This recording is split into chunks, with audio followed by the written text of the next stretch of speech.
Hey guys, welcome back to this channel. In this video, I'll be showing you guys how you can back up your storage on iCloud. So when you're in this page, just go to settings, click on your Apple ID and then select iCloud.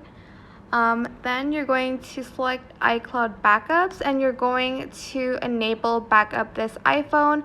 And what this basically does is it backs up your iPhone. And you're just going to select backup now. Make sure you have power and Wi-Fi as well, and that is pretty much it really. If you have less than 5 gigabytes or up to 5 gigabytes of storage, it will be fine. You can also basically add more iCloud storage, and you can adjust the apps using iCloud here, but that is pretty much it.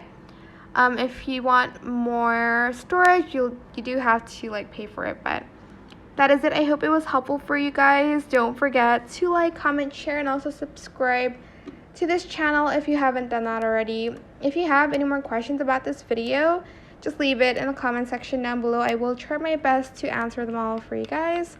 And if you found this video helpful, please click the thanks button as well. That is it for this video. Thank you so much for watching until the end of this video. That is it. Goodbye.